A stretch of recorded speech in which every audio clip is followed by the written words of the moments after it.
사도신경으로 우리의 신앙을 고백하시겠습니다. 전능하사 천지를 만드신 하나님 아버지를 내가 믿사오며 그 외아들 우리 주 예수 그리스도를 믿사오니 이는 성령으로 잉태하사 동정녀 마리아에게 나시고 본디오 빌라도에게 고난을 받으사 십자가에 못 박혀 죽으시고 장사한 지 사흘 만에 죽은 자 가운데에서 다시 살아나시며 하늘에 오르사 전능하신 하나님 우편에 앉아 계시다가 저리로서 산자와 죽은 자를 심판하러 오시리라. 성령을 믿사오며 거룩한 공회와 성도가 서로 교통하는 것과 죄를 사하여 주시는 것과 몸이 다시 사는 것과 영원히 사는 것을 믿사옵나이다. 아멘. 찬송가 447장 이 세상 끝날까지 함께 찬송하겠습니다.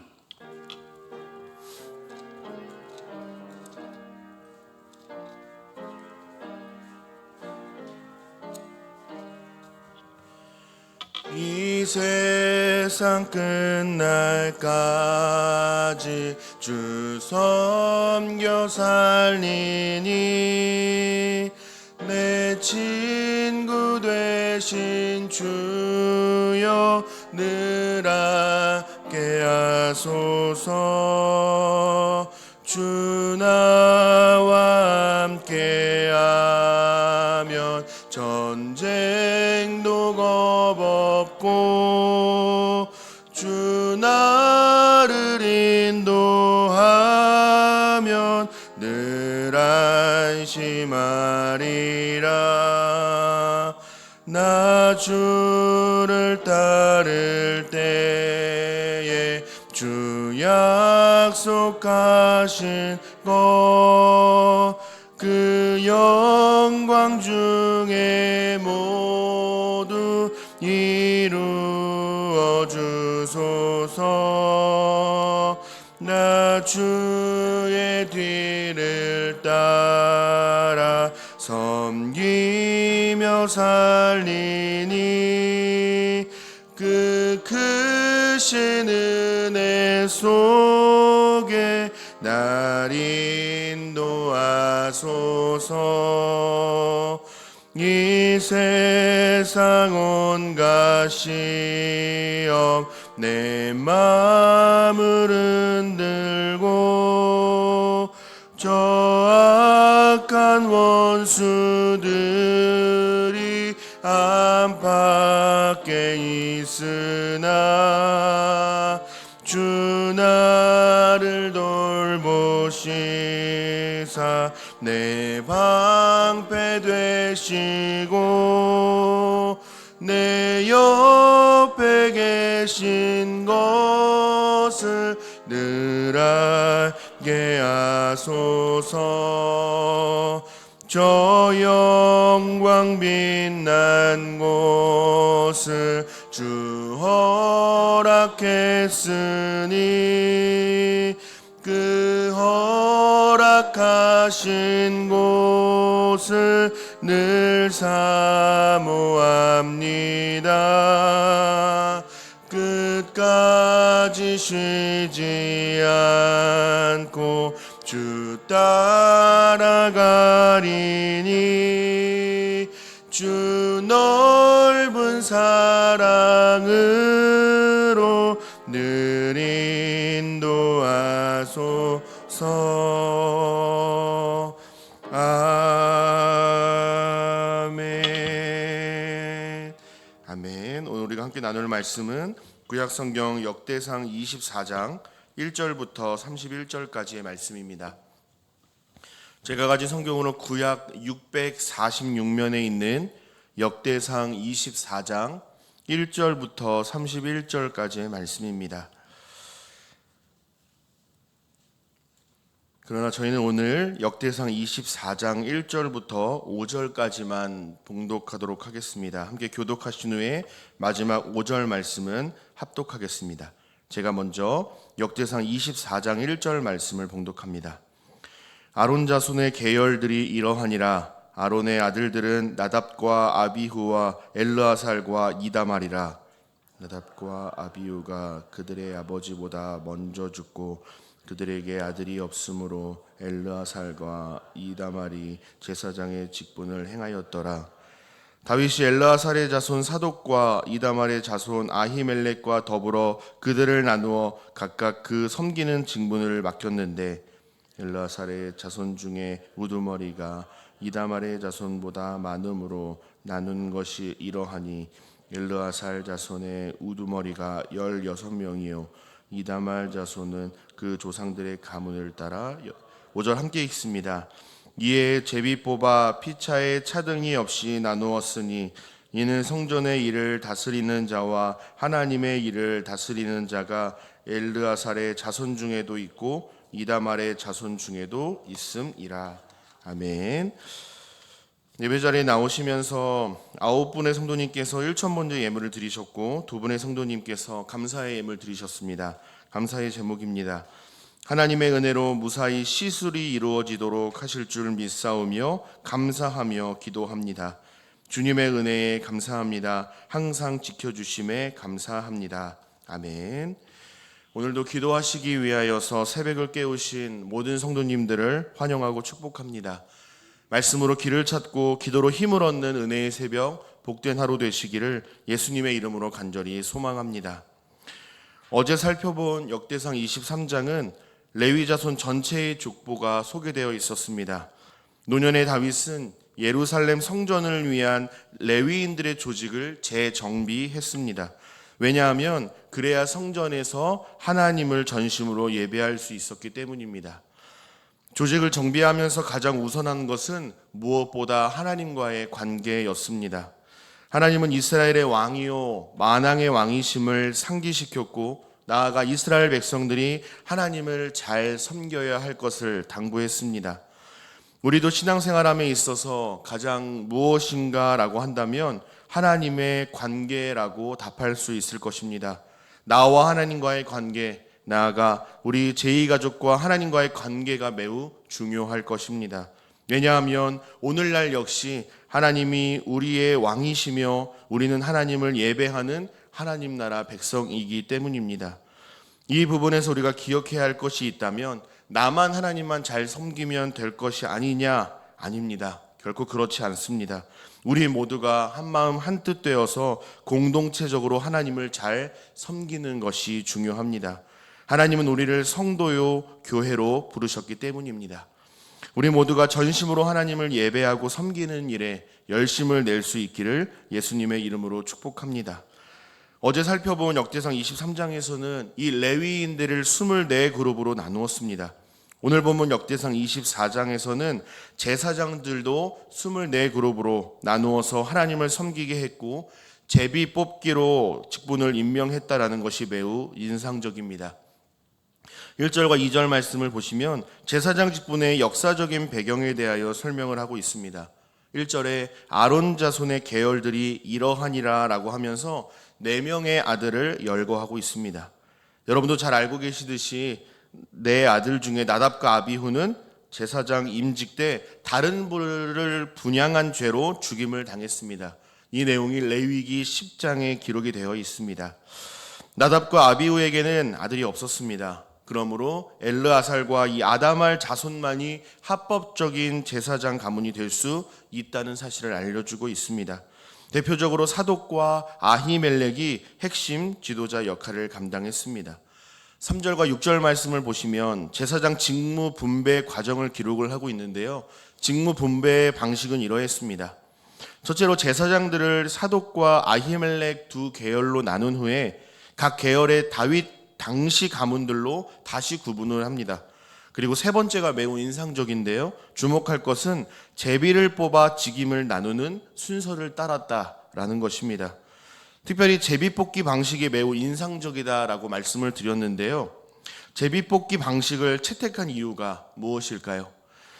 아론 자손의 이 자손들 중에 나답과 아비후는 죽고요. 아들이 없었다라는 사실을 기억하고 계시죠? 그리고 엘르아살과 이다말 자손만이 합법적인 제사장 가문이 될 수 있다라고 말씀드렸습니다. 그렇습니다. 역대상 24장 7절 18절 말씀을 보시면 총 24명의 이름이 기록이 되어 있습니다. 엘르아살 가문에서 16가문이 나오고요. 이다말 계열에서 8가문이 확인이 되었습니다. 보시는 것처럼 엘르아살 자손이 이다말보다 훨씬 많습니다. 무려 2배나 차이가 나죠. 다윗은 숫자가 적은 이 이다말 자손이 차별받는 것을 방지하고자 했습니다. 제사장들과 자손들 사이에서 발생하는 갈등의 문제를 사전에 지혜롭게 차단하고자 했던 것입니다.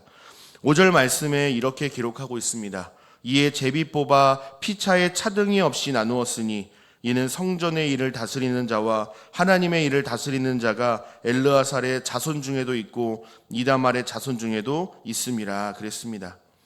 오늘날 제비뽑기 방식은 매우 생소한 방식이지만 고대 세계에서는 흔하게 사용했던 방식이었습니다. 잠언 16장 33절에도 이런 말씀이 있습니다. 제비는 사람이 뽑으나 모든 일을 작정하기는 여호와께 있느니라 그랬습니다. 고대 세계에서 제비 뽑기는 곧 하나님의 뜻을 확인하는 방식으로 쓰였고요. 하나님께서 이 제비를 통하여 일하신다라는 기대와 확신이 있었습니다. 이처럼 제비뽑기의 유익 중 하나는 오늘 본문처럼 한 가문이 편애나 특혜를 받지 않도록 공평하게 업무 분배를 할 수 있었다라는 것입니다. 19절에서는 분배 방식의 결과를 이렇게 기록하고 있습니다. 이와 같이 직무에 따라 여호와의 성전에 들어가서 그의 아버지 아론을 도왔으니 이는 이스라엘의 하나님 여호와께서 명하신 규례더라라고 기록하고 있습니다. 또 31절 끝부분에 보시면 제비 뽑혔으니 장자의 가문과 막내 동생의 가문이 다름이 없었더라라고 말씀하고 있습니다. 앞서 살펴본 것처럼 제사장 가문은 오직 아론 자손의 계원들만이 합당한 자격을 가지고 섬길 수 있습니다. 하지만 베드로전서 2장 9절 말씀에서 너희는 택하신 족속이요 왕 같은 제사장들이요 거룩한 나라요 그의 소유가 된 백성이라고 만인 제사장서를 우리에게 말씀해주고 있습니다. 만인 제사장을 위키백과에 검색을 해봤더니 신앙인은 모두 동일하게 제사장이라는 교리로 신자에게는 어떠한 계급도 없으며 누구나 하나님의 동등한 자녀임을 강조하는 평등의 개념이다라고 정의하고 있음을 볼 수가 있습니다. 따라서 오늘날 아론 자손의 계열뿐만 아니라 예수 그리스도의 십자가와 부활의 은혜로 구원받은 모든 주의 백성들이 하나님과 주의 몸된 교회를 섬길 수 있도록 하나님의 부르심을 받았다라는 사실을 우리는 기억해야 합니다. 그리고 감사해야 합니다. 나아가 잘 섬길 수 있도록 은혜를 구해야 합니다. 사랑하는 여러분, 하나님을 섬기는 모든 봉사와 헌신, 직분이 다 귀한 줄로 믿습니다. 하나도 귀하지 않은 것이 없습니다. 모든 봉사가 다 귀하고 모든 봉사자가 다 귀합니다. 왜냐하면 모두 다 하나님께 부름받은 자들이고 하나님의 부르심에 순종하여 하나님을 섬기는 자들, 섬기는 일이기 때문에 그렇습니다. 언젠가 목회자 세미나 강의 영상을 본 적이 있습니다. 짧게 편집된 영상이었는데요. 3일교회를 담임하시는 송태근 목사님께서 고 오카노 목사님과 생전에 대담한 내용을 짧게 보았습니다. 송태근 목사님께서 오카노 목사님께 이렇게 질문했답니다. 목사님, 목회자로서 제일 행복할 때가 언제입니까? 라고 물으셨답니다. 그랬더니 오카노 목사님께서 하시는 말씀이 나는 솔직히 말해서 목회자로 제일 행복한 게 나 같은 죄인이 구원받아서 하나님 편에 서서 하나님의 메시지를 전하는 것 자체로 나는 할 말 없이 행복해 라고 답변하셨답니다. 이 답변은 항상 제 마음속 깊이 새겨져 있습니다. 그렇습니다. 사랑하는 여러분, 하나님은 레위인을 섬기는 자로 선택하여 부르셨습니다. 자기를 높이는 기득권의 자리에 앉아서 사람 부리라고 부르신 것이 아닙니다. 철저히 섬기는 자로 부르셨습니다. 물론 하나님과 성전 또 제사를 섬기는 일이 매우 거룩하고 특수한 사역이었기 때문에 다른 사람보다 더 많은 작업과 권한이 필요했겠지만은 분명한 것은 레위인 역시 하나님을 섬기는 자로 도리어 더 겸손하게 잘 섬기라고 부름받은 사람이기에 철저히 하나님의 말씀에 순종하고 하나님을 잘 섬겨야 합니다. 이 말씀은 우리에게도 동일하게 적용할 수가 있습니다. 오늘날 하나님께서 저와 여러분을 구원하셔서 하나님의 자녀 삼아 주셨음을 여러분 믿으십니까? 뿐만 아니라 저와 여러분에게 은사를 선물로 주셨습니다. 여러분은 하나님께 어떤 은사를 받으셨습니까? 하나님께서 주신 은사로 하나님과 주님의 몸된 교회를 잘 섬기고 계십니까? 어떤 은사를 받았느냐에 따라 높고 낮음을 결정하고 누군가를 책망하거나 나를 높이는 데에 사용하라고 주신 선물이 결코 아님을 우리는 기억해야 합니다. 오히려 그 반대입니다. 하나님과 주님의 몸된 교회를 견실하게 충성되이 잘 세워가도록 우리에게 은사를 선물로 주신 것입니다. 오카는 목사님의 말씀처럼 허물과제로 죽었던 죄인된 우리가 감히 어떻게 하나님의 일을 할 수가 있겠습니까? 하나님의 일을 우리에게 맡겨주신 것은 오직 주님의 은혜라고 밖에 설명할 수 없을 것입니다. 그러므로 사랑하는 여러분, 하나님께서 저와 여러분에게 주신 이 구원과 믿음, 건강과 은사를 통하여서 하나님 나라와 주님의 몸된 교회를 잘 세워가는 우리 모두가 되기를 간절히 소망합니다.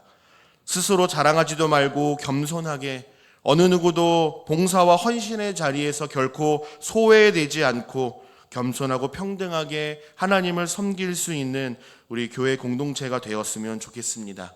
바라기는 하나님께서 주시는 은사를 잘 갖고 닦아서 오로지 하나님의 영광을 위함이라는 목적을 가지고 헌신하며 맡겨주신 사명 끝까지 잘 감당하며 살아가는 모든 제 가족들이 되시기를 예수님의 이름으로 간절히 소망하고 축복합니다.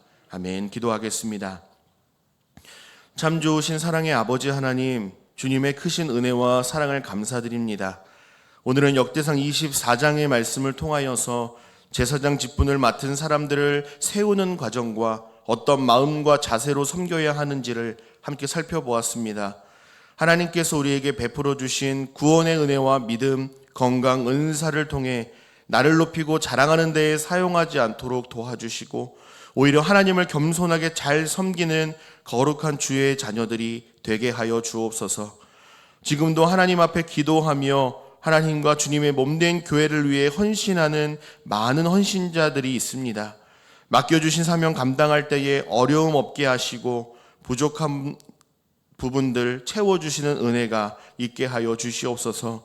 때로는 주의 사명을 감당할 때에 감사함으로 잘해보려고 노력하지만 나의 연약함과 부족함, 여러 가지 상황과 환경들로 인하여 지치고 넘어질 때가 있음을 고백합니다. 하나님, 이 시간 성령께서 찾아가셔서 위로하여 주시고 잘했다, 수고 많다, 고맙다라고 위로하여 주시고 이러한 주님의 위로로 힘을 얻어 끝까지 맡겨주신 사명 잘 감당할 수 있도록 새 힘과 은혜를 허락하여 주옵소서. 예배 자리에 나오시면서 감사하는 마음을 담아 하나님 앞에 귀한 예물을 올려드린 손길이 있습니다. 하나님, 이 예물을 기쁘게 받아주시고 이 예물이 사용되는 곳곳마다 하나님 나라가 확장되고 주님의 사랑과 은혜가 열매 맺게 하여 주옵소서. 또한 예물 올려드린 손길 가운데 하늘의 신령한 복과 땅의 기름진 복으로 충만하게 채워 주옵소서. 지금도 병상에서 하나님의 회복을 간구하는 환우들이 많이 있습니다. 여호와 라파의 하나님께서 친히 찾아가 주셔서 환부를 어루만져 주시고 마음속 상처까지도 하나님께서 어루만져 주셔서 속히 회복되어 함께 예배할 수 있는 복을 속히 허락하여 주옵소서. 예배 전에 미리 오셔서 올려드린 간절한 기도의 제목과 예배 후에 올려드린 모든 기도의 제목이 하나님의 뜻 가운데 응답되는 놀라운 기도의 은총을 이 새벽에 허락하여 주옵소서. 돌아가는 발걸음도 안전하게 지켜 보호하여 주시고 오늘도 주님과 동행하며 승리하는 복된 하루가 되게 하여 주옵소서. 그렇게 행하실 우리 주님을 기대하고 찬송하오며 우리 주 예수 그리스도의 이름으로 감사하며 기도하옵나이다. 아멘. 하늘에 계신 우리 아버지여, 이름이 거룩히 여김을 받으시오며 나라 임하옵시며 뜻이 하늘에서 이룬 것 같이 땅에서도 이루어지이다.